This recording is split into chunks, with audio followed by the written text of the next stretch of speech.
Hey there, welcome to my Corvus showcase video. I'm in Act 5.2.4, I'm taking the Caltrops path. I brought Proxima, some other champions for attack, as well as Warlock, just to fill a team slot. So along with those synergy boosts, I'm going to use like a regular old, just series of boosts, attack, health boost, champion boosts. Corvus benefits a lot from attack boosts. So this maxed out 4-star Corvus is going to look like a rank 4 5-star by the end of it. So with pretty much any fight that you use Corvus Glaive for, you want to maximize Corvus charges. So mainly that's like saving your charges and getting as much damage as you can. So one way I like to do that, I like to hit into the block. I'm going to do that here against Venom. Yeah, those blocked hits are critical. Another way, so I just parried, I do light, and followed up with a quick light. So those are both essentially first light attacks. In his basic attacks, his first light in a combo does not crit, so those other lights do crit. And whenever you crit, you spend a Corvus charge, so that's kind of how he works. Took some damage to the face, but that's okay. I like doing medium light combos a lot. That also spends very little Corvus charges. Medium light medium is also good. What I'm trying to do right now is to build to the SP2. SP2 is where Corvus is going to get most of his damage. In the meantime, you'll notice, not only am I not taking damage from bleed, I'm actually healing from bleed. I take no damage because of Glaive's immunity, and I also heal from the willpower mastery. So we got Glaive's immunity, willpower, bleed, all working together to keep my Corvus topped up through most of the fight. Very convenient. Let's see how the rest of this plays out.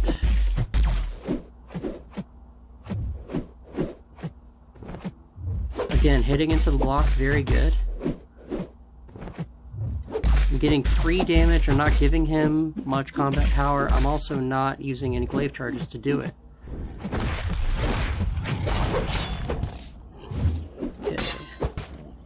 Alright, I'm against the wall, I'm kind of in trouble. What am I gonna do here? Okay. Alright. He's very generous with his special. That helps me out quite a bit.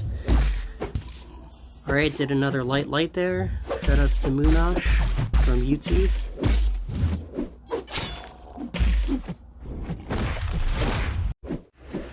Alright, had to cut the recording for a moment, but we're back in.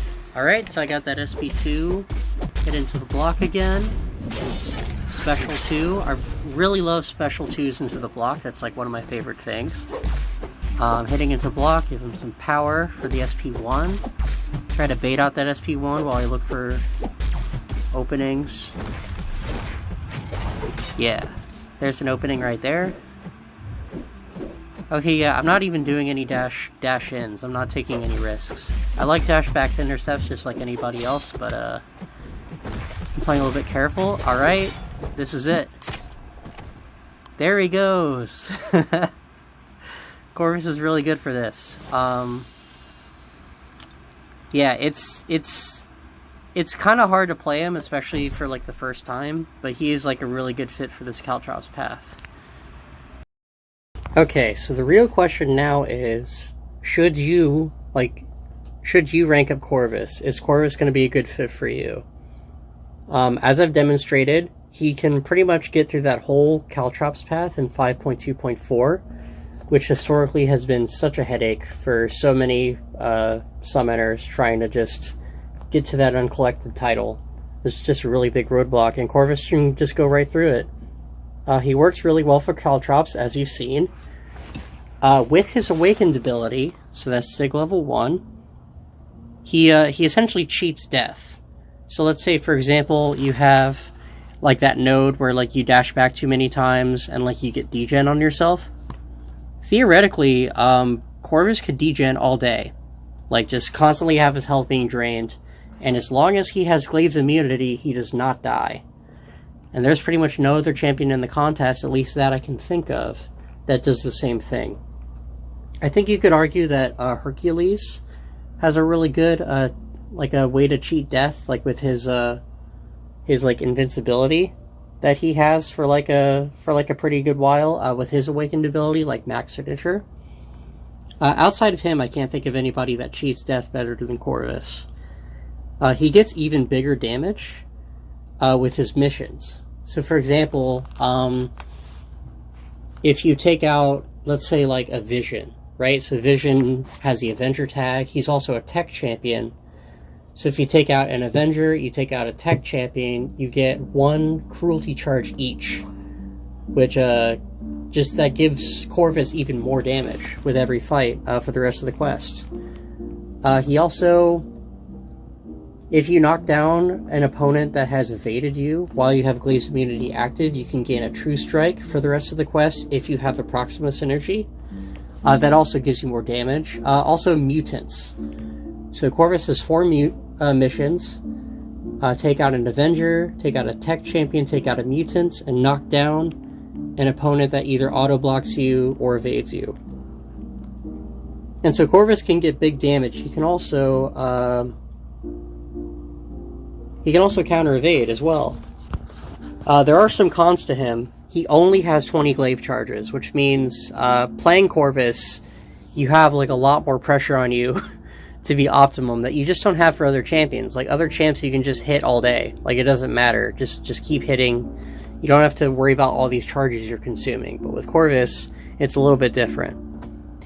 Other champs can do what Corvus does, and even better, arguably. So for example, let's say you have a Cosmic Ghost Rider, like maybe rank 4, 4-star. You could take Cosmic Ghost Rider on the Caltrops path, no issue. He places a lot of debuffs, but if you play Cosmic Ghost Rider correctly, he can outdamage like whatever your opponent heals, pretty much. And he also doesn't get bleeds, so he can just completely ignore Caltrops. I mentioned Hercules earlier with his cheat death mechanic. I think Corvus does it better, but I mean Hercules, he doesn't get 20 glaive charges. He does crazy damage, so you know, there you go. And Corvus, as I mentioned with his missions, he requires ramp-up time. So if you're not looking to ramp up a champion throughout an entire quest, then maybe Corvus isn't a good fit. But overall, he's great. He's still a god-tier champion, even if he's not Cosmic Ghost Rider, even if he's not Hercules, he's still really good. And for Act 5 specifically, Corvus is absolutely amazing. So feel free to take him up if he seems like a champion that you want to play. Other than that, have a great day.